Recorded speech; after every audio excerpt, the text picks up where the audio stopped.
당신의 삶에 조금씩 조금씩 스며드는 영화 채널 시네브로 리들리 스콧 편 바디 오브 라이즈입니다. 뭔가 이상한데. 안녕하세요 여러분. 안녕하세요 여러분. 반갑습니다. 자 바로 질문을 하겠습니다. 바로요? 네, 다들 이 영화 어떻게 보셨나요? 아무 도입부 없이 바로? 도입부 필요 없어요. 네. 네, 어떠셨어요? 저는 사실 처음에 보다가 좀 졸았거든요. 지루했나? 처음에는 그래가지고 이제 다 봤는데 기억이 안 나는 거예요. 졸면서 봐서 망했다. 그래서 어쩔 수 없이 두 번을 봤어요. 정말 기억이 하나도 안 나가지고 이대로는 아무 얘기도 할 수 없다 해서 두 번 봤는데 두 번째 보니까 또 재밌는 거예요. 처음 볼 땐 그렇게 지루했는데 네. 저는 여기서는 디카프리오보다는 마크 스트롱이 전 마크 스트롱인지 몰랐어요. 나도 몰랐어요. 대머리가 아닌 거예요. 그 유명한 분이에요 이분이? 킹스맨에 나오시잖아요.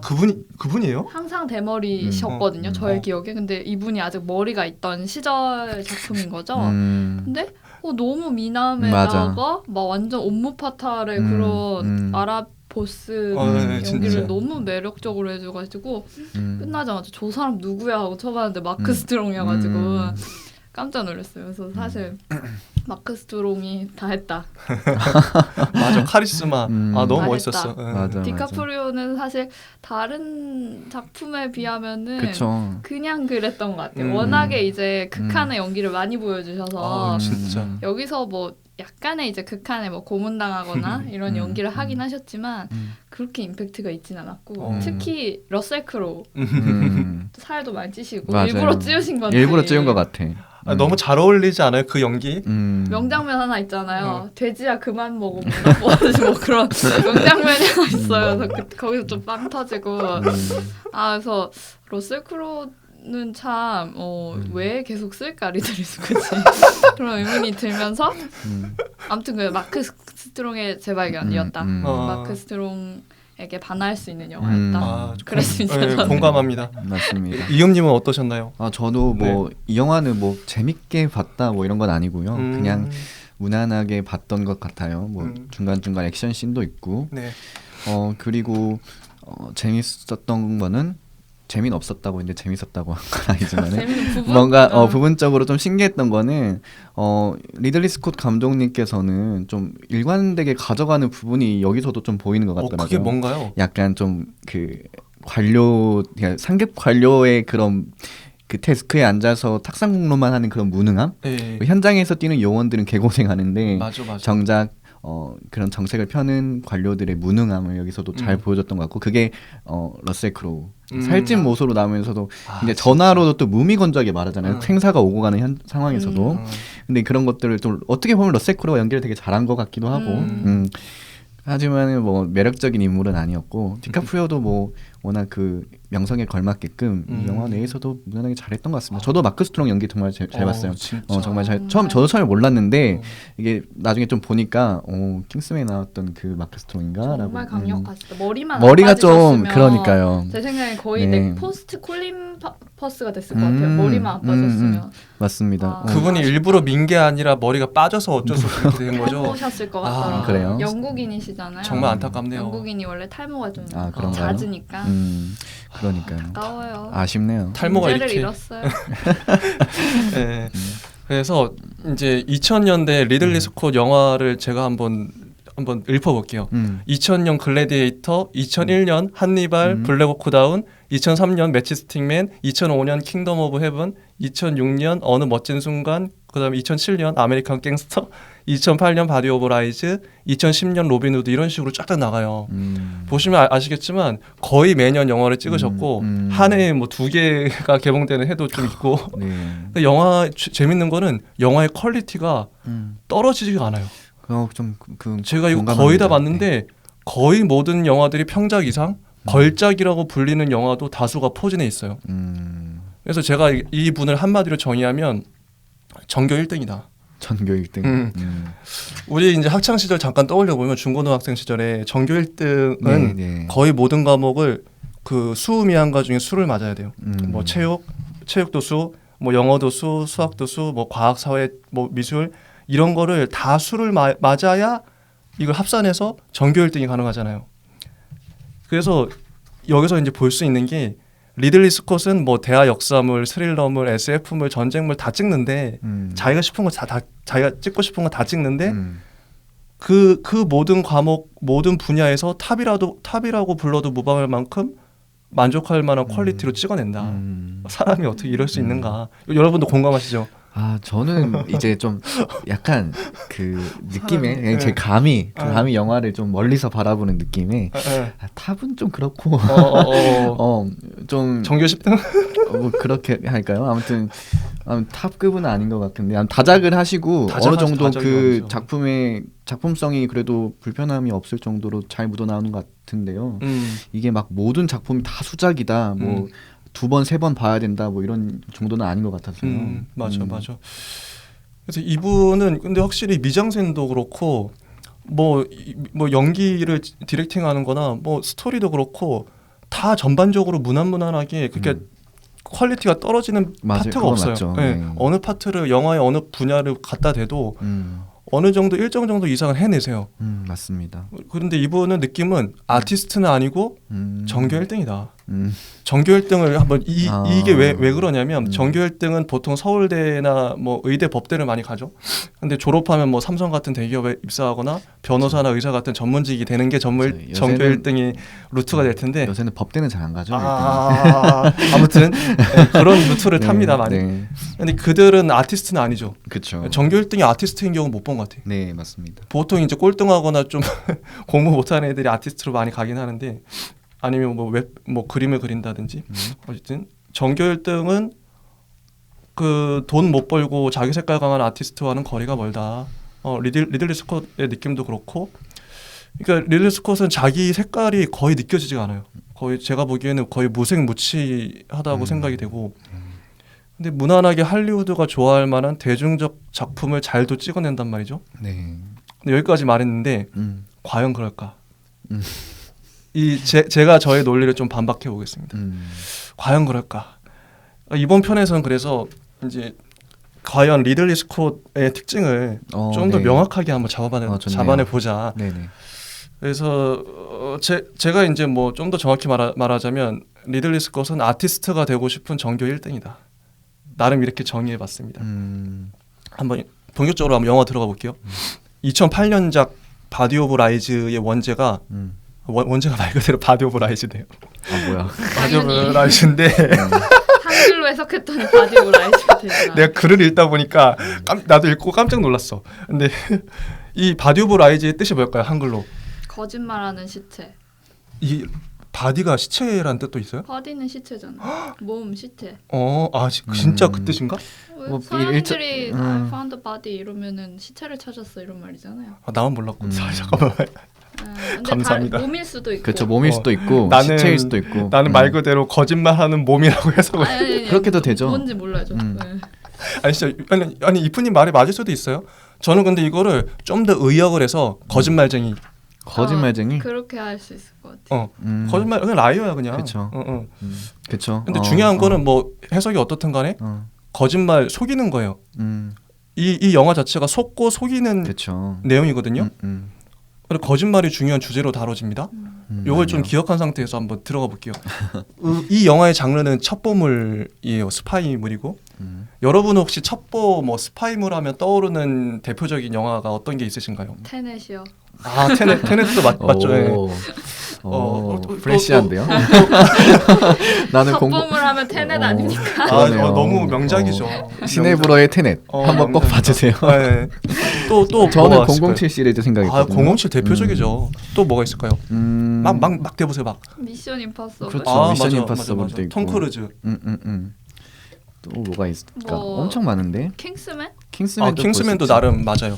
그리고 저는 본 시리즈도 생각했어요. 그렇죠. 본 시리즈도. 그것도 나름 첩보물이죠. 네. 요 정도로 한번 정리를 해보고 그래서 그 지금까지 말했던 그 중요한 그 007 제임스 본드 시리즈, 제이슨 본 시리즈, 미션 임파서블 시리즈 이 세 가지의 특징 공통점이 과연 뭘까요? 총격전이 많이 나옵니다. 제가 한번 설명을 해보겠습니다. 나름 정리를 해왔어요. 네. 이 좀 붕 뜰 것 같아서 제임스 본드는 제가 봤을 때는 차량, 뭐 열차, 비행기, 오토바이 같은 탑승물을 이용한 그런 활용한 액션이 주로 이룬다. 그리고 정작 제임스 본드 자신의 전투력은 그닥 높지 않다. 그리고 신기한 무기를 활용한 액션의 비중이 높고 항상 본드걸과의 로맨스가 이루어지죠. 아이언맨이랑 비슷하네.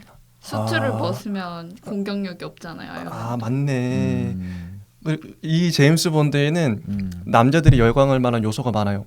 잘 보세요. 액션, 그다음에 섹스는 연애죠. 연애, 그다음에 차량, 이런 비이클 이런 거 사람들 되게 막 남자들 열광하거든요.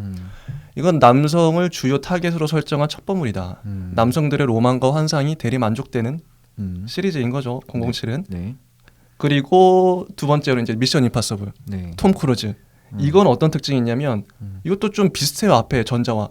뭐 각종 최첨단 장비를 보는 맛이 쏠쏠하죠. 그다음에 무엇보다도 톰 크루즈의 몸을 던지는 액션. 그치. 이분은 실제로 찍잖아요. 고층 건물에 실제 올라가. 네, 비행기에 실제로 매달려. 맞아요. 그리고 와이어로 매달고. 근데 그거를 관객들도 알잖아요. 일부러 영화사에서도 흘리는 거예요. 정보를. 이거죠. 이거 진짜 찍은 거 CG 아니다. 그거를 보면서 관객들은 엄청난 그 몰입감을 느끼면서 카타르시스를 느끼죠. 톰 크루즈 연기는 마치 서커스를 보는 것 같아요.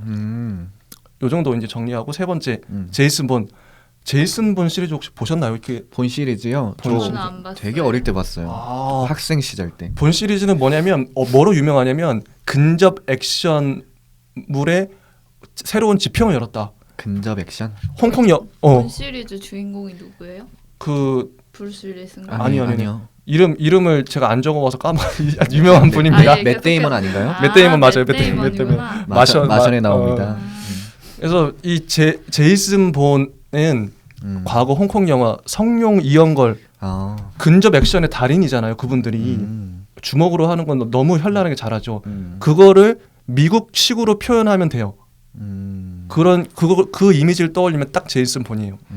너무 잘 싸워요. 진짜 보시면 깜짝 놀랄 거야. 사람이 실제 격투 전문가나 스파이는 실제 현장에서 저렇게 싸울 수도 있겠다. 그 정도 몰입감이 일어나거든요. 디테일한 액션이죠. 개인의 전투력은 그러면 본 시리즈가 제일 세네요. 다들 장비빨이고. 장비빨이죠. 본한테 말 안 되지. 본은 진짜 약간 전투 기계처럼 싸워요. 전투 기계. 보면 깜짝 놀라고 진짜 네네. 압도적인 전투력이에요. 네네. 그래서 진짜 한 1초 만에 쓰러질걸요. 거의 이 정도고 세 시리즈 모두 액션의 비중이 상당히 높습니다. 맞습니다. 좀 더 스케일이 크고 좀 더 극적이고 좀 더 화끈한 액션씬을 보기 위해서 이 첩보물들을 본다고 해도 과언이 아니에요. 반면에 이제 기존 그 첩보물과의 차이점을 이제 볼게요. 지금 바디 오브 라이즈는 어떤 특징이 있냐?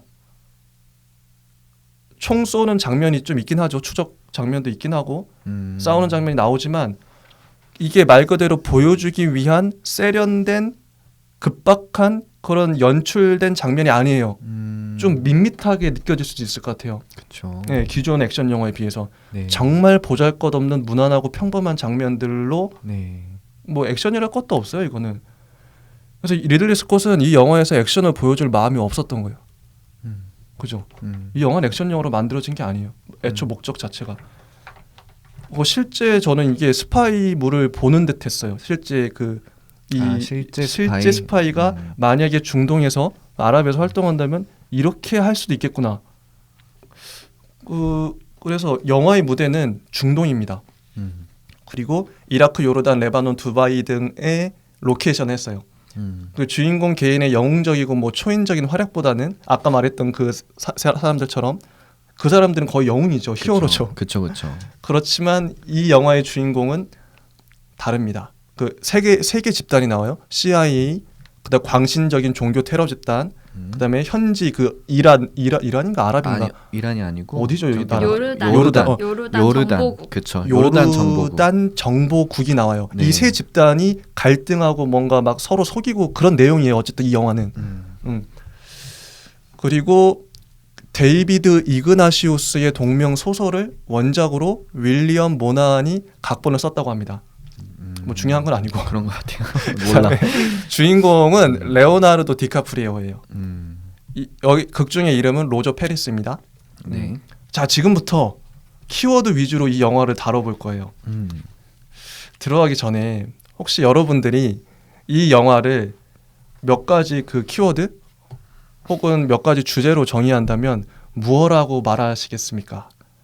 혹시 아니면 뭐 감독은 어떤 의도로 이 영화를 만들었다고 생각하시나요? 저는 이 네. 영화를 네. 뭐랑 비슷하게 봤냐면 네. 블랙호크 다운이랑 되게 비슷하게 봤어요. 맞아요. 아, 그래요? 네. 일단 배경도 아랍이고 아랍에서 되게 별로 예쁘지 않은 총격전이 벌어지는 그런 장면들이나 전체적으로 모래가 흩날리는 그런 사막에서 일어나는 그런 전투들 그런 것들이 되게 블랙호크 다운이랑 비주얼적으로도 비슷했고 메시지적으로도 비슷했던 게 결국은 처음에는 되게 미국이 정의롭고 그런 불쌍한 제3세계 국가들을 되게 도와주고 있다. 테러 단체를 뭐 무찌르고 있다. 이런 것처럼 보이지만 마지막에 가면 결국 이게 미국을 까는 내용이라는 게 드러나요. 맞아요. 네, 그런 포맷이 저는 그쵸. 비슷하다 생각했어요. 이것도 처음에는 저는 왜 이렇게 킹덤 오브 헤븐에서는 유럽인이랑 아랍인을 되게 비슷한 경중으로 다루면서 평화롭게 다뤘었잖아요. 근데 여기서는 갑자기 무슬림을 되게 못된 사람들처럼 그리고 갑자기 미국인들이 정의를 막 찾으려고 하는 것처럼 초반에 펼쳐지는 거예요. 맞아. 그래서 좀 이상하다고 왜 이렇게 리들리 스콧이 오락가락하지 이랬는데 알고 보니까 뒤로 가니까 착한 무슬림들도 많이 나오고 그리고 결국 이제 러셀 크로우나 이 CIA들의 그 무늬만 정의로운 그런 모습들 결국은 자기 배 채우기 급급한 그냥 그런 사람들로 나오잖아요. 맞아요. 그런 걸 보면서 다시 미국을 까고 결국 미국이 하는 행동들이 그렇게 정의롭거나 그런 것들이 아니라 다 그냥 자본주의적인 목적에서 하는 것이고 약간 뭐 무슬림도 다 나쁜 게 아니라 좋은 사람들도 있고 그 안에 소시민들도 많이 있다. 이런 메시지가 블랙호크 다운이랑 뭐 킹덤 오브 헤븐이랑 다 비슷했던 것 같아요. 맞아요. 그런 장면들이 참 많이 보여요. 그러니까 이 영화를 보고 네. 저도 블랙호크 다운도 생각나고 킹덤 오브 헤븐도 생각나고 이게 결국 하고 싶은 말은 뭐냐면은 극단주의자, 그러니까 하나만 알고 둘은 모르는 사람들에 대한 어떤 비판적인 메시지를 던지는 것 같아요. 아, 맞네. 결국에는 테러 집단, 이란에 우리가 생각하고 있는 그런 중동 지방에 있는 사람들을 보면 다 공포감이란 게 있거든요. 뭔가 맞아. 그런 이미지가 다 씌워져 있잖아요. 맞아요. 사실은 그렇지 않음을 어떤 다양한 사람들로 그 중에서 디카프리오가 어떤 여자친구와 사랑하는 장면으로서 사랑인가요? 우정인가요? 아무튼 되게 모호한 장면들로서 이런 사람 사는 냄새도 보여주고 맞아. 해주고 하지만 또 극단적인 테러주의자들도 등장시키면서 그들을 비판하는 것 같아요. 그런 관료들, 그러니까 정말 자기 이권 챙기기에 바쁜 그런 사람들의 욕심으로 인해서 얼마나 많은 사람들이 피해를 보는지 결국에는 이 영화가 미국을 까는 내용으로도 볼 수 있는 게 마지막에 디카프리오가 은퇴를 하잖아요. CIA에서 못하겠다고 자기 삶을 찾겠다고 떠나는데 그 장면에서도 잘 드러났던 것 같아요. 만약에 이 영화가 미국을 옹호하는 영화였다면은 그런 산전수모를 겪어서도 남아 있었겠죠. 하지만 결국 자기 삶을 찾기 위해 떠나는 장면. 그 장면이 참 리들리 스콧 감독님이 어떤 인생을 살아왔고 어떤 가치관을 갖고 있는지는 좀 잘 드러났던 것 같아요. 그러니까 영화가 중첩되면서 이제 영화들마다의 공통점들이 점점 드러나는 것 같아요. 그래서 한 감독을 판다는 게 이렇게 맞아요. 기쁩니다. 그건 맞습니다. 너무 좋아요. 그래서 일단은 제가 스토리를 간략하게 한번 정리해 봤어요. 한번 말씀을 드리면 영국, 네덜란드 등 유럽에서 연신 폭탄 테러가 터집니다. 네네. 폭탄 테러의 배후는 이슬람 과격 단체죠. 하지만 이들은 핸드폰이나 인터넷을 일절 쓰지 않아요. 그러니까. 인편으로만 비밀리에 활동하기에 추적이 불가능합니다. 그래서 이 영화의 모티브는 뭐냐면 이들을 추적하기 위해서 CIA는 이들에게 핸드폰을 사용하게끔 만들어야 돼요. 그게 초반에 이제 막 나레이션으로 그 사람이 말하는 걸로 나오죠. 그리고 CIA 요원 우리 주인공 페리스는 테러 단체와 그 보스를 잡기 위해 중동에 지금 현재 급파돼 있습니다. 그렇죠. 밀고자와 접촉하기도 하고 안 좋은 거를 뭐 급습하기도 하면서 페리스는 자기 현지인 동료 그 중동의 현지인 동료를 잃어요. 잃고 목숨도 가까스로 구해내요. 하지만 중요한 정보를 얻어내는 데 성공해요. 그 와중에 CIA 국장 에드 호프만은 사사건건 딴지를 걸어요. 현지 그리고 아까 그 요르단 정보국장 하니 파넬인가요? 파샤인가요? 파샤죠. 파샤는 이름 아니고 경칭이라고 나오고 하니가 이름. 그렇죠. 보통 허니인가? 하니. 난 허니. 어쨌든 하니 파샤와는 친분을 쌓아갑니다. 그리고 페리스가 부상을 당해서 찾아간 병원에 여의사와 또 사랑에 빠져요. 맞아요. 그리고 CIA 국장 에드 호프만이 심어놓은 요원의 섣부른 행동으로 감시하던 안전가옥의 테러범들이 집을 불태우고 사라져버려요. 그리고 미국으로 쫓겨난 페리스는 에드와 대화하다가 묘안을 짜내죠. 테러 조직에 접촉하기 위해서 테러 조직인 척 우리가 연기를 하자. 그래서 한 건축가의 컴퓨터를 해킹해서 통장 정보와 이메일 정보를 빼내고 터키의 미군 기지 폭발시키고 테러한 것처럼 속이고 이에 동조한 테러 단체는 핸드폰을 사용하고 하여튼 이런 스토리예요. 그 건축가를 신문하던 테러 단체는 미국인 페리스가 CIA 요원이라는 사실을 알아차리고 페리스의 여자친구는 테러 단체에 잡혀가고 페리스는 여자친구를 구하기 위해 이 단체의 중심으로 들어가고 또 페리스는 손가락을 망치로 맞는 극한의 고통을 느끼며 고문을 받고 페리스가 살해당하려던 찰나에 수아팀이 나타나서 그를 구해주죠. 페리스가 병실에 누워있는데 여기서 반전이 일어납니다. 실은 여자친구를 납치했던 건 하니 파샤고 페리스의 위치를 제보한 건 하니 파샤의 내부 스파이였던 거죠. CIA는 그동안 헛다리만 짚었다. 페리스는 이 사건을 계기로 CIA를 나와서 중동에서 살기로 합니다. 근데 방송을 들으시는 분들이 이게 도대체 뭔 소린가 모르실 수도 있어요. 네, 보고 들으시겠지. 그러니까 저희는 이제 보셨다는 전제하에 이제 이야기를 전개하는 겁니다. 네. 그리고 스토리는 요 정도예요. 네. 간략한 큰 줄기를 봤고요. 이제 한 사람씩 저는 인물 위주로 네. 살펴보겠습니다. 네. 첫 번째, 러셀 크로우가 연기한 CIA 국장 에드 호프만을 살펴보겠습니다. 이 사람은 현장에 없어요. 미국 현지에서 항상 휴대폰으로 그 주인공하고 통화를 해요. 네. 근데 이 상황이 어떤 상황이냐면 그 에드는 집에서 산책하다가 혹은 아이 오줌을 누게 하다가 전화를 받아요. 아이들 학교 데려다 주면서 또 전화를 해요. 그리고 아이 축구 경기를 보다가 또 통화해요. 이런 상황을 보면 관객이 여기서 뭘 느끼냐면 에드는 지극히 평범하고 평온한 일상 속에서 명령과 지시를 해요. 반면에 주인공 로저 페리스는 진짜 생사를 넘나들잖아요. 그쵸. 죽을 고생을 다 하잖아요. 실제 죽을 것 같잖아요. 막. 이 극적인 대비, 이 의도된 대비라고 보거든요. 이런 대비를 왜 넣었을까요?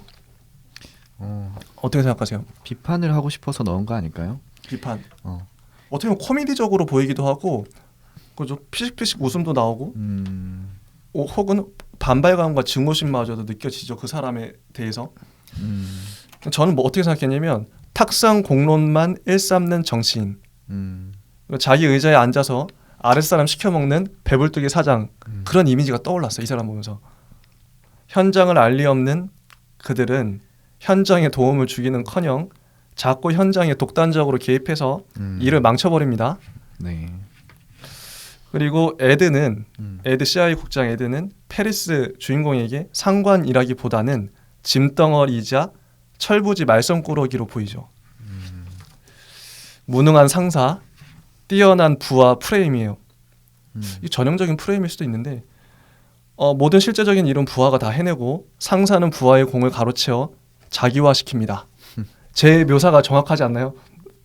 그렇죠. 네, 비슷한 묘사인 것 그래서 같아요. CIA는 주로 어떤 일을 하냐면 그 상사는 이러고 있고 핸드폰 만지작거리고 있고 그 CIA는 주로 뭐 하고 있냐면 이 영화에서 그려지는 모습이 하늘 높이 있는 그 비행기의 카메라를 통해서 네. 관찰해요 사람들을. 네.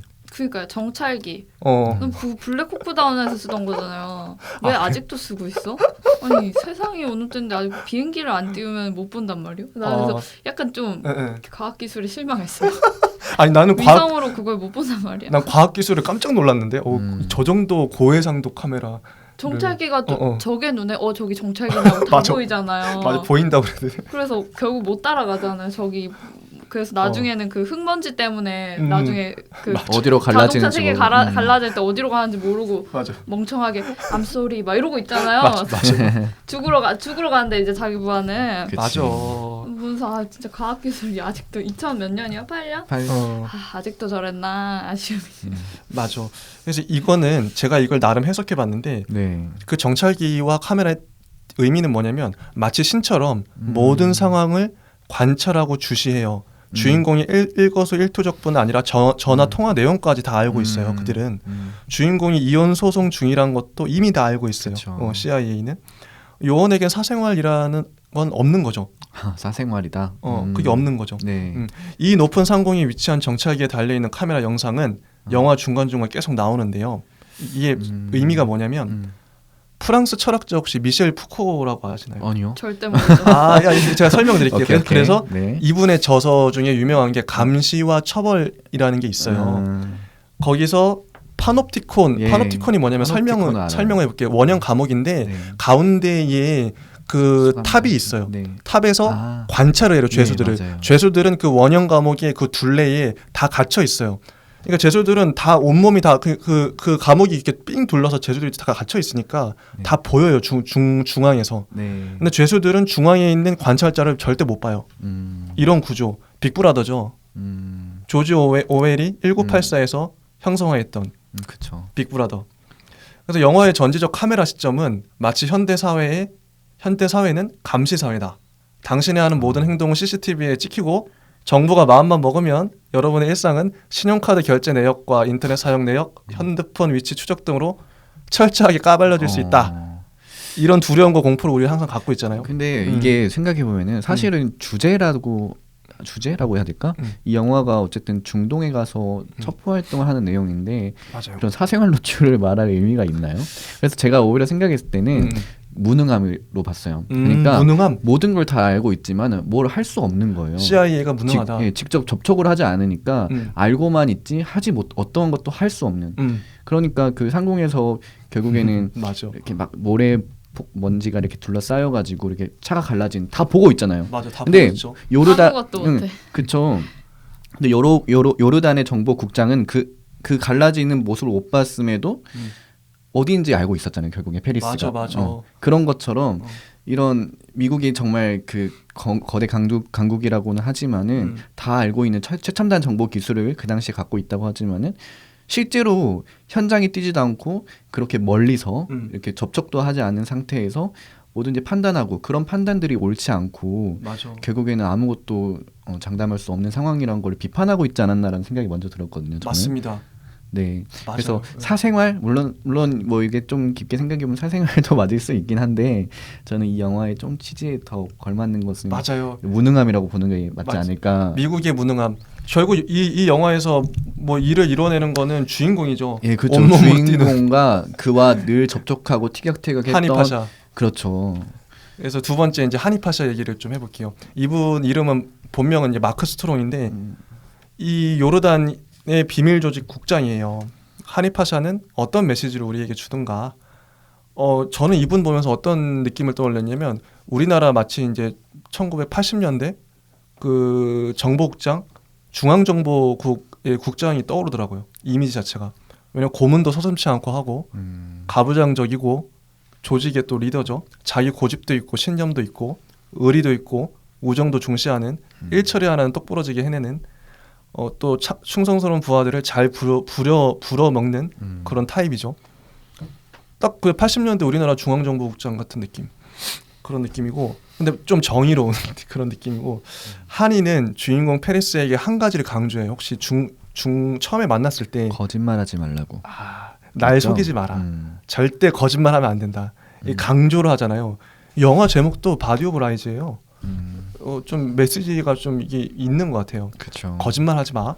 근데 결국에는 그 주인공은 거짓말하기 싫지만 나중에 속일 수밖에 없었던 속고 속이는 그렇게 돼버렸는데 근데 모든 정보를 공유해라 이렇게 했지만 실제로 페리스는 하나의 협조를 얻기 위해 최대한 페리스는 한이의 협조를 얻기 위해 최대한 정보를 공유하고 그의 요구사항을 잘 들어줬어요.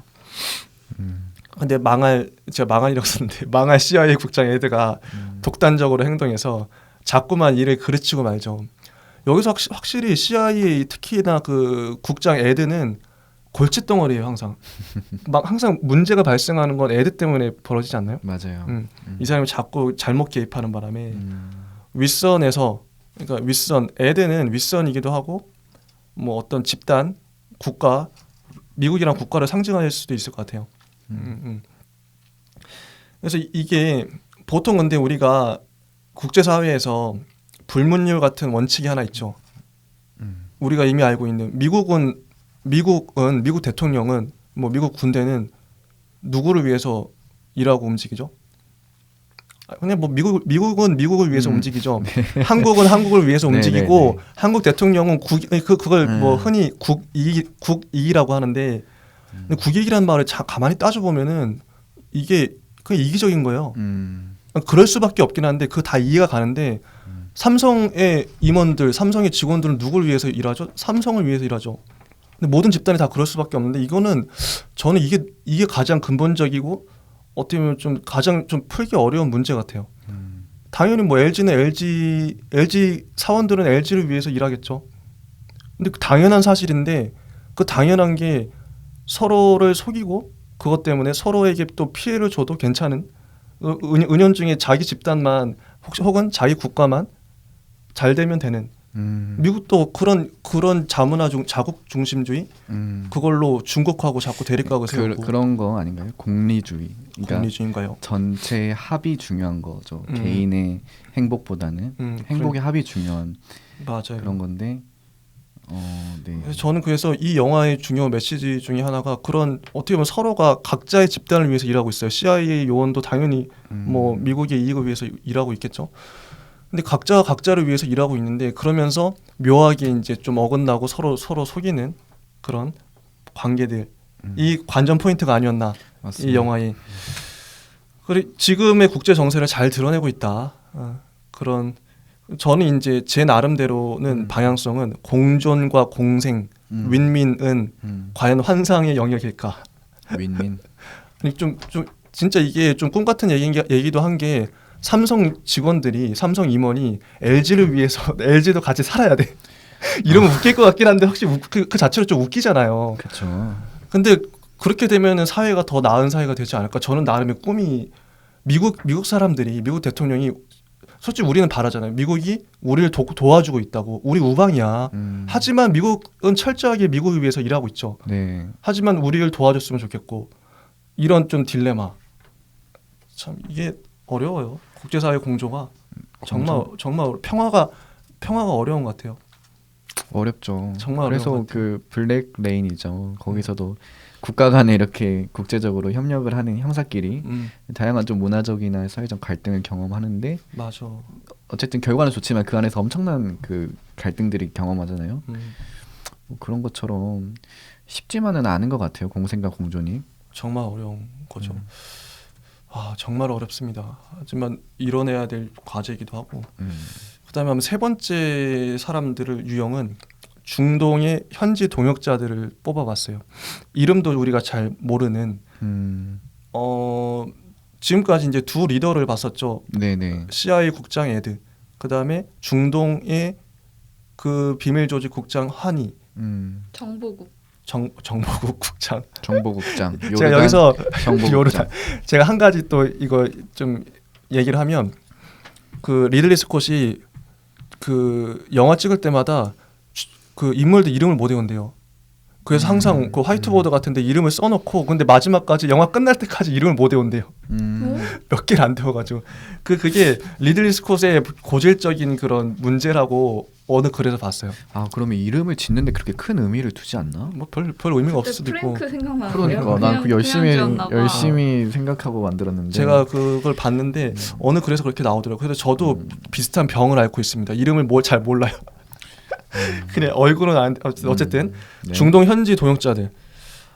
이제 현장에서 직접 일하는 사람들인데 주인공을 돕는 현지인들이에요. 성심성의껏 돕죠. 첫 미션 때 혹시 기억나시나요? 그 오스카 아이삭이 연기한 바쌈이라는 그 분은 정말 믿음직한 친구자 동료 같은 느낌이었는데 주인공도 그를 전적으로 믿었어요. 맞아요. 자동차 추격신에서 RPG 그 로켓 탄이 날라오면서 자동차가 구르면서 주인공 몸에는 그 바쌈의 뼈가 박히죠. 맞아요. 바쌈은 그러면 몸이 분쇄가 된 건가? 그죠, 이렇게 된 거죠. 그거 보면서 너무 안타깝다. 바쌈이 직사한 거잖아요. 그렇죠. 전화를 해요. 주인공이 그 에드한테. 그러면 바쌈 가족들은 어떻게 되는 겁니까? 이렇게 전화를 해요. 네. 근데 애드가 말하죠. 그건 자네 정보 요원이잖아.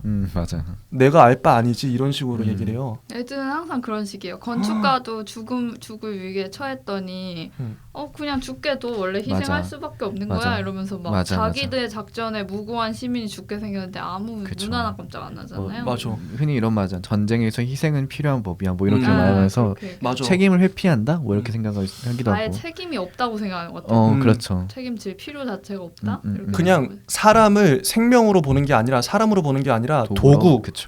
철저하게 도구예요. 그냥 우리한테 필요하면 쓰고 정보 얻어냈는데 그러면 땡이야. 걔는 죽든 말든 상관없어. 어차피 테러범인데 죽어 무슨 상관이야.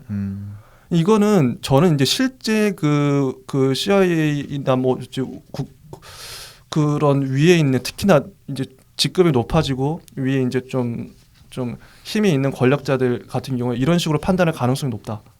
고 생각해요. 왜냐면 그럴 수밖에 없을 것 같아요. 그 탁상에서 이렇게 뭐 숫자 보고 얘 죽었네 하면 넘기고 이제 그런 식으로 얘 필요하네 그러면 쓰고 확실히 이게 참 관료주의의 폐해입니다. 힘없는 나라라서 그런 거죠. 힘없는 나라. 그러니까 그게 뭐 어디 힘없는 되게 나라. 센 뭐 영국이나 일본이나 아니면 하다못해 한국인만 됐어도 그렇게 함부로 못 죽이죠 절대. 맞아. 전쟁 나죠. 맞아. 한 근데 사람만 이제, 그래도 거의 전시에 가깝고 무정부 상태에 가까운 이제 아랍 국가에서 그냥 매일매일 총질이 난무하고 매일매일 사상자가 나는 나라잖아요. 그러니까 그냥 너무 쉽게 죽어도 된다고 생각하는 거예요. 책임질 게 없다고 생각하는 거죠. 정확합니다. 제가 때때로 잘못 말해도 두 분이 잘 잡아줘요. 이게 우리 그 집단의 힘이다.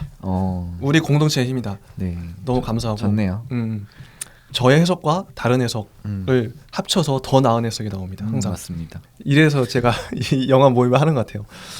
너무 좋아요. 너무 좋고.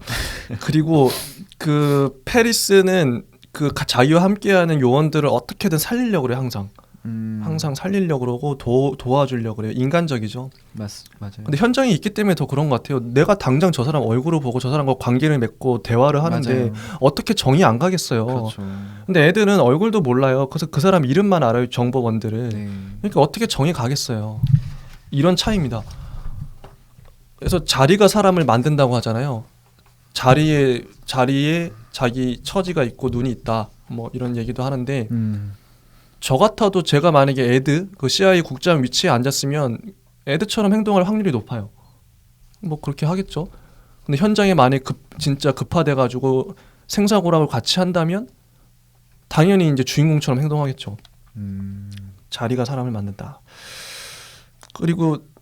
그래서 이런 것들 좀 생각해봤고 네 번째 테러 집단에 대해서 한번 좀 우리가 생각을 해볼 텐데 종교적인 광신을 가진 사람들이 제일 무섭다고 봐요. 저는. 왜 종교 광신 집단이 무섭냐면 그들은 신을 들먹여요. 그러니까 논리적으로 대화가 안 돼요. 이성적인 대화가 자체가 안 되고 뭘 하든 신의 뜻이다. 이거는 논리가 그게 다. 그러니까 신의 뜻이니까 자기가 죽어도 되고 상관이 없는. 그 말은 즉슨 논리에 어긋난다. 논리에 맞지 않는다는 뜻이에요. 사실은. 맞아. 신이 뜻한 대로 될 것이다. 이 말은 이성적으로는 논리가 없으니까 없으니까 말을 만든 거죠. 신이 맞아. 할 것이다라는 말을. 맞아. 그래서 저는 종교적 광신 집단이 제일 무섭다고 봐요. 실제 그런 사람들이 테러를 많이 일으켰고 지금도 그런 게 자행되고 있고 뭐 미국의 9.11 테러도 마찬가지겠죠. 테러범들은 무고한 사람들을 죽이죠. 자기랑 아무 관련도 없는 그 사람들이 무슨 죄예요. 그 사람들 오로지 그냥 자기 목적을 이루기 위해서 무고한 사람들을 폭탄 테러하는 거죠. 코란에 그렇게 적혀 있어요. 이교도를 죽여도 된다고. 그러니까 그 킹덤 오브 헤븐에 나왔던 그런 같아요. 거기서도 이교도를 죽이는 건 오히려 선행이고 천국에 갈 수 있는 행동이라고 얘기하거든요. 코란에도 제가 코란 읽어본 건 아니지만 해석의 여지가 있긴 하지만 이교도는 죽여도 된다. 죽이는 건 좋은 일이다. 더 많이 죽여야 된다. 약간 이렇게 그런 식의 이제 문구들이 있고 그거를 믿는 사람들이 있기 때문에 그 테러 집단이 아랍권 국가를 테러하지 않아요. 백인 국가를 계속 테러하죠. 거기서도 터키는 가짜였죠. 근데 아무튼 계속 더 많은 백인을 죽이고 더 맞아. 많은 미국인을 죽이려고 하거든요. 진짜 그게 안타깝습니다. 자기들 기준에서는 이교도라고 생각하기 때문에 하는 행동들이죠. 맞습니다. 그렇게 안타깝고 근데 여기 한편 미국도 보면은 우리 미국이 자행했던 뭐 이라크 전쟁, 베트남 전쟁을 봐도 이 사람들도 좋게 보여지진 않아요. 뭐 테러 집단과 어쨌든 이런 것도 있고, 그다음 테러 집단을 색출하는 용도로 영화에서는 미국이 이제 전화, 핸드폰을 사용하죠. 위치 추적이나 도청이 가능하기 때문에. 근데 이들을 밝히기 위해서, 근데 이들이 테러 집단은 영화에서는 거의 그래서 이런 첨단 그 물을 사용하질 않아요. 모든 게 연결된 세상에서 연결을 끊어버린 사람들, 미래가 아닌 과거로 회귀한 사람들이 바로 테러범들이다. 이 정도. 테러. 그것도 재밌는 게 테러 집단의 그 리더가 미국의 대학원까지 나왔어요. 유학을 갔다 온 사람이에요. 맞아요. 영화에 맞아요. 묘사된 거. 압살람인가? 재밌지 않아요? 미국에서 대학까지 나올 정도면 미국을 좋아할 것 같은데 왜 테러를 단지 종교적인 이유 때문인가? 아니 저는 지금 방금 말했던 거 있잖아요. 뭐 미국이 자기의 이익을 위해서 이라크 전쟁도 일으키고 베트남 전쟁도 일으키고 실제로 이 영화에서도 묘사되는 게 있잖아요. 그래서 이 사람이 좀 분을 품고 미국을 좀 타겟으로 한 게 아닌가. 오히려 어릴 때는 이런 아랍권 국가에서 크다가 좀 커서 이제 그런 미국의 평화롭고 잘 사는 나라를 경험을 함으로써 사실 분노가 더 커지지 않았을까요? 그냥 같은 시대인데도 자기 나라, 자기 동네 사람들은 이렇게 힘들게 살고 맞아. 이렇게 미개하게 살고 하루하루 뭔가 죽을지도 모른다는 그런 열악한 환경 속에서 사는데 우리한테 이제 막 오일머니나 이런 거를 착취한 미국은 너무 행복하고 안전하게 잘 살아가잖아요. 부유하게. 맞아요. 그 두 개를 동시에 겪고 나서는 당연히 뿌리는 자기는 아랍에 있으니까 미국에 좀 살았다고 미국인이 되진 않잖아요. 마음이. 맞아요. 그러니까 더 화가 나고 더 당연히 테러를 할 만한 동기가 생겼다고 생각해요. 아 진짜 그러네. 그렇죠. 우리나라 그 일제 시대에도 그러네. 일본에서 유학하신 지식인 분들도 많이 독립운동 하셨잖아요. 네. 뭐 그거랑 같은 맥락 같긴 해요. 일본이 아무리 그때 당시에 살기 좋더라도 우리 조선이 지금 이 모양 이 꼴인데 그럼 일본이 잘 살수록 더 분노가 막 화가 더 끌어오르겠네요. 그렇죠. 그러기도 하고. 네. 사람 마음이 그렇죠. 다섯 번째로 에이샤가 누구냐면 아까 주인공의 여자친구. 여자친구? 이분이 저는 진짜 중요하다고 봐요. 왜냐하면 잘 보세요. 미국 백인 남자가 중동에 그 백인이 아니죠. 그 여자분도 중동인인데 그 여자와 사랑에 빠졌어요. 네. 이 자체로 이 설정 자체로 충격이다. 물론 뭐 요즘에 현대에서는 뭐 이런 일이 많이 있지만 이런 자체가 급진적이고 진보적인 설정이라고 생각해요. 보통 이런 스파이 액션물은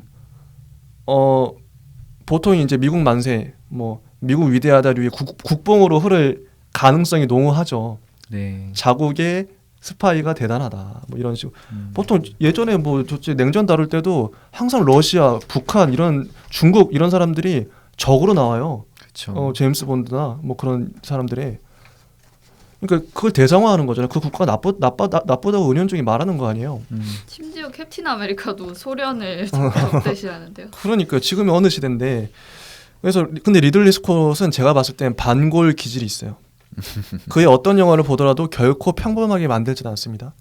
우리 항상 현대인의 관점, 현대인이라 그러면 뭐 한국인 아니면 뭐 중동인이 보더라도 불편하지 않게끔 만들어요 영화를. 이게 글로벌한 시각을 가지고 있다. 리들리 스콧은 진보적인 시각이 있어요. 이분은 분명히. 그 스파이물을 만들어도 기존과 다르게 만들어요. 다르게 묘사하고 미국 중심주의를 벗어나서 이방인들도 철저하게 주체로서 묘사를 합니다. 네. 위아더 월드적인 마인드예요. 이건. 그렇죠. 모든 이들을 최대한 품는 연출을 해요. 이거 저쪽에 한번 요거를 한번 이제 말씀드려볼게요. 에이샤가 주인공을 자기 집에 언니한테 소개시켜 주려고 데려가요. 네네. 대화 장면이 나오잖아요. 그쵸, 네. 이 영화의 하이라이트는 이겁니다. 제가 봤을 땐 딴 게 아니라 감독이 전적으로 감독이 자신의 혼을 담아서 말하고 싶은 파트가 이거예요. 한번 대화를 그대로 한번 제가 재현해 볼게요. 제가 대사를 그대로 가져왔어요. 논쟁을 벌이는데 페리스 주인공과 그 언니가 논쟁을 벌여요. 하는 일이 뭐죠? 정치 고문이요. 하는 일이 뭐죠? 이렇게 언니가 물어본 거예요. 정치 고문이요. 무식한 질문 같지만 그게 뭐 하는 거죠? 그건 국왕께 정치적인 조언을 드리는 거죠. 전쟁 전엔 안 했죠. 그땐 우리한테 신경 안 썼잖아요. 언니 그만해. 괜찮아요. 친구분하고 얘기하잖아. 그러면서 언니가 이제 막 넌 빠져있어 이런 건지. 그리고 이라크의 상황이 요르단 국민에게 많은 문제를 야기한 걸 압니다. 주인공이 이렇게 얘기합니다. 상황이요? 전쟁을 말한 거야. 상황이라잖아. 무슨 뜻이죠? 주인공이 또 말하죠. 자살 폭탄 테러, 이라크 경찰 암살, 납치, 시장에서의 총격전, 테러에 희생된 수많은 무고한 사람들 그런 상황이요. 그 언니가 말하죠. 우리 요르단 국왕께선 전쟁을 끝내는 것이 최선이라 생각하세요. 주인공이 말하죠. 제 희망이기도 하죠. 이런 식으로 논쟁이 오가요. 이 대화가 여기서 말하고자 하는 바가 주인공이 뭐 입을 빌리고 언니 입을 빌렸지만 감독이 전적으로 하고 싶은 얘기였다. 진심으로 하고 싶은 얘기였다. 여러분들은 이 대화에 대해서 어떻게 생각하시나요?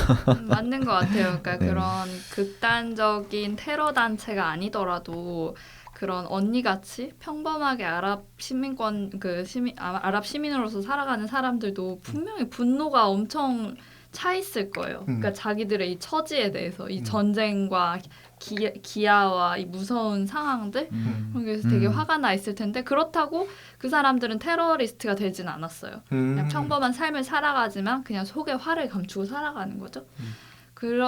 하지만 그런 사람들과도 이렇게 면대면으로 얘기를 해보면 이렇게 분노에 차 있고 그리고 미국을 탓하고 그러면서 원망하는 마음과 있음과 동시에 마지막에 이제 동생이 그 얘기를 하거든요. 근데 사실 언니 미국 가서 살고 싶어해 라고 얘기하잖아요. 그러니까 이거에 대해서 되게 분노를 하는 대상이 미국이지만 그럼에도 불구하고 자기도 평화롭고 부유한 나라에서 되게 안락하게 살고 싶다 이런 꿈도 같이 가지고 있다. 그러니까 이게 되게 아랍의 그냥 테러리스트가 아닌 평범한 아랍인들의 그런 심리 상태를 되게 잘 보여줬던 맞습니다. 장면인 것 같아요. 그러니까 그 진짜. 미국에 살고 싶다 이 말은 이제 진짜 저는 생각했을 때 아메리카에 살고 싶다는 게 아닌 것 같고 그것보다는 어쨌든 이게 전쟁이 미국과 중동 국가 간의 어떤 이해관계로 설키는 그리고 중동 테러 집단의 이해관계로 설키는 전쟁인데 전쟁인 미국에서 일어나는 게 아니고 그 중동, 아랍, 이라크에서 일어나는 거거든요. 그렇죠. 이게 우선은 이게 역설인 거예요.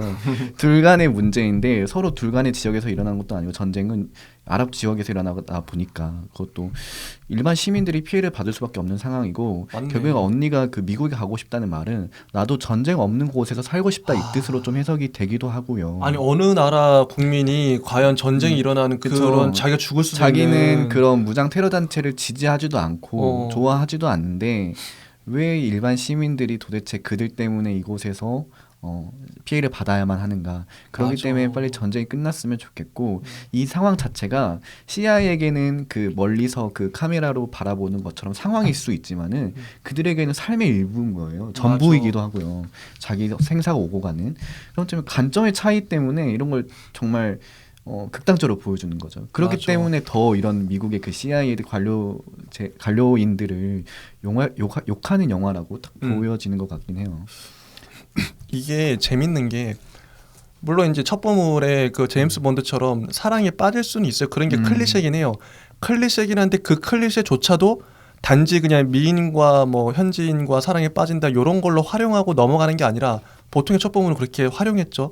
여자들을 그렇죠. 미인계로 보통 활용을 하죠. 활용했는데 여기선 그게 아니에요. 이게 중요해요. 이 영화의 차별화 포인트가 이건데 에이샤는 그냥 활용되고 버려지는 인물이 아니에요. 주체적으로. 그러니까 에이샤는 그 페리스 주인공을 어디로 데려가냐면 언니 집 데려가기 전에 팔레스타인 지역의 난민 수용소? 난민 수용소로 데려가요. 근데 이게 간단히 말해보면 이스라엘 지역은 친미, 친기독교 쪽이고 팔레스타인 지역은 당연히 반미, 반기독교겠죠. 그러니까 여자친구가 에이샤가 이제 페리스한테 하는 말이 당신은 내가 없으면 여기 들어오지도 못했고 여길 빠져나가지도 못한다. 그런데 일부러 데려간 거잖아요. 이게 뭐냐면 감독이 철저하게 의도한 거예요. 이거는 중동과 미국의 화합이다. 평화다. 두 사람이 미국을 대표하는 스파이와 중동을 대표하는 의사가 사랑을 해요. 이게 뭐겠어? 이건 중동과 미국이 평화 사랑하자. 너무 가슴이 뜨거워지지 않습니까? 아름다운 장면이라고 생각해요 저는. 평화, 예 맞죠. 희망인 네, 거죠. 그렇죠. 일부러 이렇게 구도를 짠 거죠. 네네. 저는 리들리 스콧이 그래서 너무 감사하고 좋아요. 사랑합니다. 여섯 번째 마지막으로 볼 사람은 레오나르도 디카프리오, 로제 페리스 네. 주인공인데요. 어떤 사람이 댓글을 이렇게 썼습니다. 레오나르도 디카프리오가 이 영화 찍으려고 몸을 날리면서 생고생했구나. 정말 대단하다. 저도 이 말에 적극적으로 공감하는 게 그가 이제 주인공이 처했던 상황을 한번 읊어볼게요. 시한폭탄 터질 때 몸을 날려가지고 구르고 로켓포 날아올 때 차에서 구르고 온몸에 상처 나서 꼬매고 시장에서 추격하다가 개 한 대 물리고 손에 유리 파편 박히고 자동차에 실려서 저기 근거지 잡혀가서 모진 고문당해서 얼굴이 막 퉁퉁 붓죠. 손가락에 망치질을 당하죠. 그때 진짜 아플 것 같아요. 이게 보기만 해도 안쓰러운 상황이 연달아 펼쳐져요. 이 사람은 그러니까 여기 주인공은 계속 뭔가 그러니까 뭔가 뭐 꾸역꾸역 임무를 수행하긴 하는데 너무 안쓰러워요. 현장에서 맞아. 그냥 안쓰러워. 그냥 계속 볼 때 실제 스파이의 삶이 저렇지 않을까? 주인공에게 자연스럽게 연민을 느끼게 됩니다. 우리가 감정이입을 하는 거죠.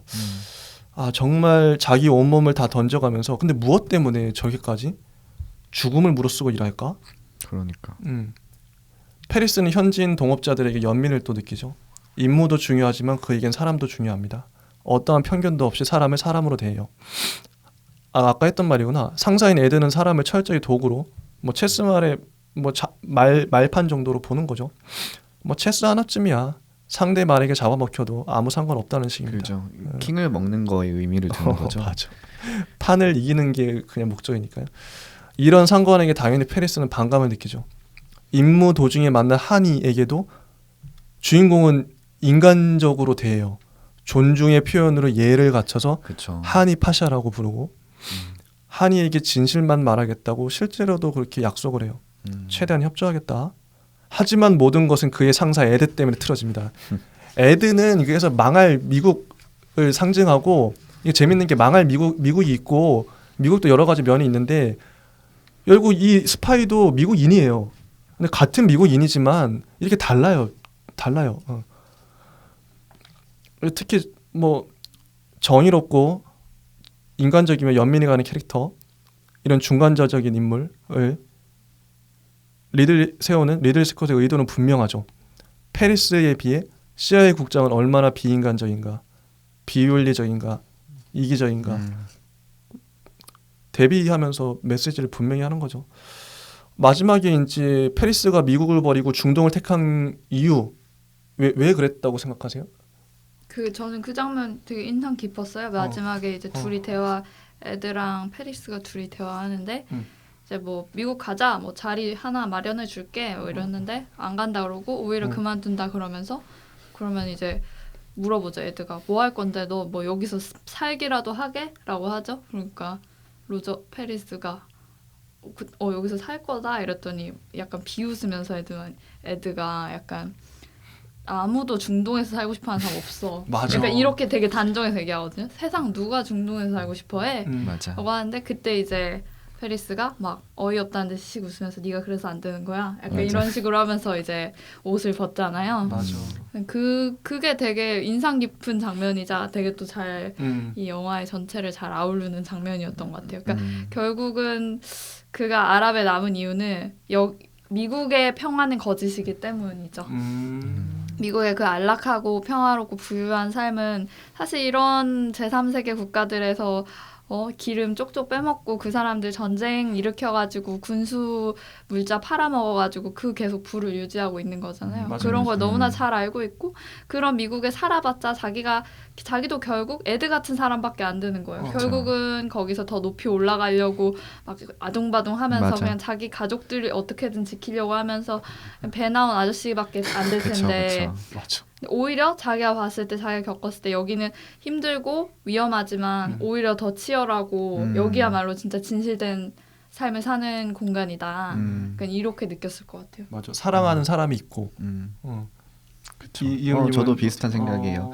뭐 비슷한 생각으로는 당연히 뭐 CI에 돌아가서 높은 자리를 차지하면은 뭐 삶이 편하게 살 수 있겠죠. 하지만 그게 과연 진실된 삶인가? 그리고 그게 과연 미국을, 그러니까 나의 나라를, 조국을 지키고자 하는 마음에서 하는 일인가? 아니면은 어떤 목적 달성에 의해서 피해를 살인을 감수해가면서 하는 행동인가? 이런 것들에 좀 그 주인공도 굉장히 혼란이 있었을 것 같고, 결국에는 실제 본인이 현장에서 뛰어보니까 사람의 삶의 가치에 대해서 좀 배우지 않았을까? 이런 것도 들고요. 삶의 가치. 네, 그렇기 때문에 꼭 그 뭐 미국에서 은퇴하고 살 수도 있지만은 이런 중동 국가에서 은퇴하고 살게 했던 이유는 결국에 미국과 중동은 이미지가 극과 극이잖아요. 결국에는 그 러셀 크로우가 말한 것처럼 어느 누구도 중동에서 살고 싶지 않다고 아는데 너라고 살 수 있겠어라고 말하는 걸 보면은 우리 중동과 미국의 그런 이미지가 극과 극인데 결국에는 새로운 삶을 찾은 곳은 중동이라는 곳이고 미국의 그런 추악한 모습을 봤기 때문에 중동을 선택한 것이 과연 감독의 뜻인 것 같아요. 맞아, 그렇기 맞아. 때문에 의도적이죠. 의도적으로 디카프리오는 맞아.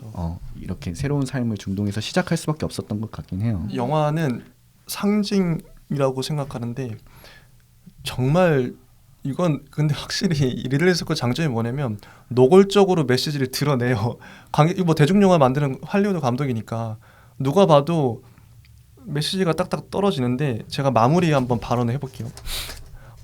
정리하면 이 영화는 첩보 스파이물의 외양을 갖고 있지만 실상을 까보면 본질은 이 영화에서 감독이 진심으로 하고 싶었던 얘기가 뭐냐면 첫째는 미국의 이중성을 비판한 영화예요.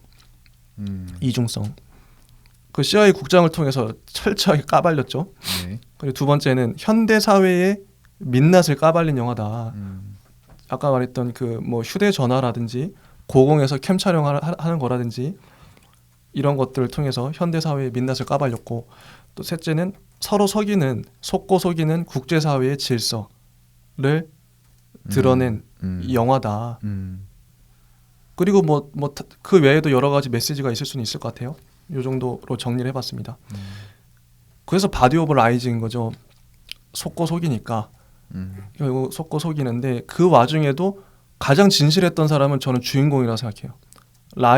모두가 라이를 하지만 주인공과 그 한이는 서로에게 진실하려고 노력했다.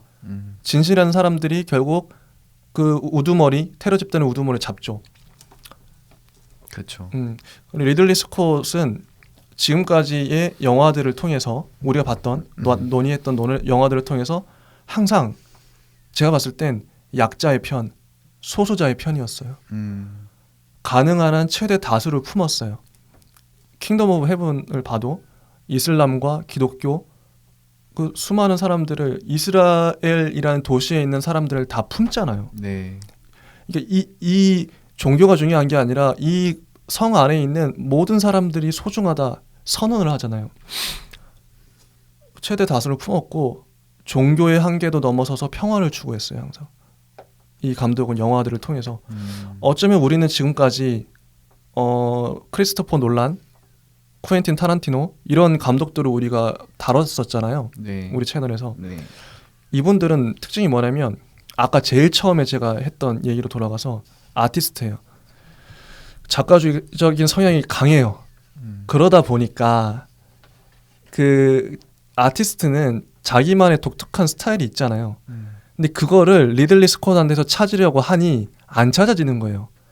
문제 설정을 잘못했던 거죠. 제가 봤을 때는 뭐냐면 리들리 스콧은 스타일보다는 메시지가 중요한 감독입니다. 이게 스타일보다는 스타일이 아니에요. 이게 아티스트가 아니에요. 전교 1등이에요. 그냥 전교 1등은 스타일 따위 아티스트가 아니라는 말이에요. 전교 1등은 공부만 잘하면 돼. 좋은 대학 가면 되고 그래서 리들리 스콧은 스타일보다는 메시지가 중요한 감독이다. 공감이 가시나요? 맞는 것 같아요. 잘 정리가 됐습니까? 네. 네, 제가 이 한 문장을 건졌습니다. 이거 하면서 내가 이거 쓰고서도 깜짝 놀랐어. 그는 리들리 스콧은 분명 남들과는 영화를 다르게 만들긴 해요. 다르게 만드는 지점이 그의 모든 영화는 페미니즘, 뭐 종교 화합 같은 21세기의 20세기적인 주제가 아니에요. 네네. 21세기의 주제, 보편적 주제를 다루고 있습니다. 리들리 스콧은 매니아를 위해 영화를 만들지 않아요. 제가 봤을 땐 타란티노 같은 경우엔 매니아를 위해서 영화를 만든다고도 할 수 있을 것 같아요. 하지만 리들리 스콧은 매니아를 위해 영화를 절대 만들지 않습니다. 그 사람은 할리우드 감독이에요. 철저하게. 그는 대중이라는 건 최대한 많은 다수의 관객들을 품을 수 있는 거예요. 품이 넓은 거죠. 맞죠. 그가 색깔이 없기 때문에 최대한의 많은 사람들을 품을 수 있는 거예요. 공감이 되는 거예요. 소수자를 납득시키는, 그러니까 이게 중요한 게 대중에게, 최대한의 많은 사람들에게 소수자를 납득시키는 영화를 리들리 스콧은 만들어요. 그리고 종교인들에게, 기독교인들에게 뭐 비종교인까지 품으라고 권유를 해요. 영화를 통해서, 메시지를 통해서. 남성들에게 여성의 주권을 말해요. 델마 루이스, 뭐 지하이 제인, 다수에게. 네. 그러니까 리들리 스콧은 철저하게 대중을 상대로 만들어요. 이게 이 사람의 강점이고 특징이에요. 그런 의미에서 좀 계몽가라고도 할 수 있는 게 그 이제 대중들을 위해서 만들면서 비판하는 대상은 정부 관료잖아요. 맞아요. 그러면은 좀 시민혁명을 이끄는 듯한 그런 계몽가로서도 볼 수 있겠다라는 생각이 들었어요. 저는 이거 해석하면서 리들리 스콧은 대단한 사람이다. 오늘 어떤 게 떠올랐냐면 이 얘기를 하나 하고 끝내볼게요. 그 뭐냐면 우리가 만약에 영화 감독이 되려고 지금 한다고 가정을 해볼게요. 영화 감독이 되는데 지금까지 우리 3명 감독 다뤘잖아요. 네. 그 크리스토퍼 놀란, 퀸틴 타란티노, 리들리 스콧 한 3명 중에 한 사람한테 가서 영화를 전적으로 배울 수 있어요. 그 누구한테 가서 여러분 배우실 것 같아요? 갑자기요? 그냥 그냥 단순하게 누구 한 사람은 퀸틴 타란티노? 배운다. 영화를 배운다면 논란이요. 저도 논란. 왜 이유가 뭐죠? 한번 말씀해 보세요. 저는 그런 사실감 있게 만드는, 되게 그리고 사실감 있게 만든다는 뜻은 뭔가 영화에 대해서 굉장한 생각을 하고 있을 것 같거든요. 그리고 되게 치밀하게 계획을 하고. 맞아. 그래서 이런 영화를 만드는 게 하나의 과정이잖아요. 맞아. 이게 뚝딱 그리는 게 아니고. 그렇기 때문에 그 과정 하나를 정말 열심히 배울 수 있을 것 같아요. 철저하게. 이 푸님은 왜 논란에 가서 배운다는 거죠? 뭐 오늘 말씀 주신 거 들어보니까 쿠엔틴 타란티노가 확실히 물론 메시지가 있는 감독이지만 그는 스타일이 너무 강하기 때문에 스타일을 좋아하는 거죠. 팬들이 사실 그의 스타일에 반한 감독이기 때문에 그의 스타일리시함, 그의 그 특색 그게 굉장히 강력한 사람이고, 오늘 말씀 주신 거 들어보니까 리들리 스콧이 왜 이렇게 색깔이 없었냐 라고 이때까지 와서 보니까 이제 주로 하고 싶었던 메시지가 너무 강력하게 있어서 그 많은 메시지와 그 많은 평화와 그 많은 인종과 국가 간의 화합을 원했기 때문에 오히려 색을 더 지었다. 이렇게 본다면 저는 놀라는 그 두 개를 다 가진 사람이라고 생각이 드는 거예요. 넘사벽이야. 그러니까 놀란 거는 누가 봐도 놀란 거예요. 스타일도 확실해요. 그 이제 사이언스 장르를 이렇게 잘 섞어가지고 이제 일반인들도 보기 어렵지 않게 되게 긴박하게 그런 스타일로 잘 엮어내는 부분도 있고, 그러면서 그 안에서 담아내는 어떤 그런 되게 거대한 메시지들, 그런 것도 저는 되게 강력하다고 보거든요. 맞아. 네, 그래서 저는 셋 중에 다 고루 갖춘 사람은 크리스토퍼 놀란이지 않을까? 좋습니다. 야, 재밌네. 이거 재밌는데 저는 무조건 리들리 스콧에 가서 배워야 된다고 생각해요. 왜냐면 이 논리를 한번 들어보세요. 왜 그러냐면 만약에 여러분이 쿠엔틴 타란티노한테 가면 제2의 쿠엔틴 타란티노가 됩니다. 그럴 수밖에 없어요. 타란티노는 아티스트예요. 아티스트한테 배우러 예를 들어서 여러분이 뭐 피카소한테 가서 그림을 배운다 그러면 피카소 같은 그림을 그리겠죠. 그렇죠. 그럼 무슨 소리? 아티스트는 자기 색깔이 중요한데 네. 빨간색한테 배우면 빨간색밖에 안 나와요. 파란색한테 배우면 파란색밖에 안 나와요. 이게 확실히 근데 쿠엔틴 타란티노 일단 제외하고, 왜냐면 그 사람한테 배워봤자 제2의 제3의 쿠엔틴 타란티노가 되니까. 또 반면에 크리스토퍼 놀란 같은 경우에도 색깔이 있어요. 자기 색깔이 분명한데 이게 이 문장을 한번 곱씹어 보세요. 자기 색깔이 분명한 사람한테 가서 배우면 그 사람의 색깔이 묻어 나오거나 그 사람의 색깔을 따라갈 수밖에 없어요. 근데 색깔이 없는 사람한테 가면, 리들리 스콧은 저는 영화의 기본기가 가장 튼실한, 그러니까 어떤 사람이 영화 지망생이 어떤 사람이 리들리 스콧한테 가도 그 사람은 리들리 스콧의 색깔을 그쵸. 모방할 수도 없고 그냥 가장 기본적인 거 미장센은 어떻게 잡아야 돼, 구도는 어떻게 잡고 스토리는 어떻게 짜면 돼, 기본적인 것들을 배울 수 있어요.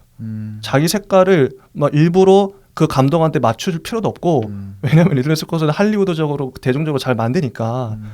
저는 리들리 스콧이 가장 무난하고 가장 기본적인 것들 내 색깔을 뭐 이렇게 변형시키거나 침해받지 않으면서 배울 수 있는 새 감독 중에 따지자면 감독이 아닌가 이런 생각이 오늘 했던 거예요. 네. 동의하십니까? 예, 공감합니다. 공감하십니까? 그래서 이게 리들리 스콧의 강점이에요. 저는 이것도 대단한 능력이라 생각해요. 그렇죠. 그죠? 지금까지 영화를 보면서 정리된 이게 하나로 다 정리된 게 지금 말한 문장들이에요. 나름 뿌듯합니다. 색깔이 없다는 것도 하나의 무기가 될 수 있고 강점이 될 수 있다. 많은 사람들에게 어필할 수 있다. 오히려 이게 파급 효과가 더 클 수가 있어요. 오히려 여러분 우리가 봉준호나 박찬욱 같은 자기 색깔이 너무 뚜렷한 분들한테 가서 배우면 제2, 제3의 봉준호, 박찬호가 될 수밖에 없을 것 같아요. 저는 하기 나름이죠. 하기 나름인데 봉준호 박찬욱한테 배운다고 봉준호 박찬욱 스타일 똑같이 하려고 배우려는 사람 아무도 없을걸요? 그런가요? 반박이 나왔습니다. 너무 재밌는데. 그리고 리들리 스콧 같이 이제 색깔이 없다? 색깔이 없다라고 했을 때 뭐 이렇게 생각할 수도 있잖아요. 그래서 나도 색깔이 없어지면 어떡해요? 저 사람한테 나도 배우다가 이렇게 평이하게 찍는 사람이 되면 어떡해요? 그러니까 그것도 하나의 무색도 색이다? 라고 할 수 있을 것 같아요. 저는. 그런가요? 그리고 자기 취향이죠. 취향에 따라 배울 수 있을 것 같아요. 배운다면. 취향에 따라서 전 리들리 스콧도 매력이 있어요. 드디어 제가 매력을 찾았어요. 하다가 제가 처음에 엄청 비판했잖아요. 이 사람을. 영화 왜 이렇게 지루하냐 막 했는데 그 아티스트적인 역량을 찾으려다 보니까 비판하게 됐던 것 같아요. 확실히 이번에 대중적인 그 메시지를 리들리 스콧은 스타일보다는 메시지가 중요한 감독입니다. 이 문장을 하나 건졌습니다. 네. 이 정도 하고 혹시 여러분 더 하실 말씀 있으신가요? 이 영화에 대해서? 좋았습니다. 좋았고요. 네. 중간 정리를 딱 해주셨네요. 네. 다행이네요. 네. 저도 오늘 만족스럽습니다. 네, 여기까지 하고요. 네네. 네, 감사합니다. 감사합니다. 감사합니다.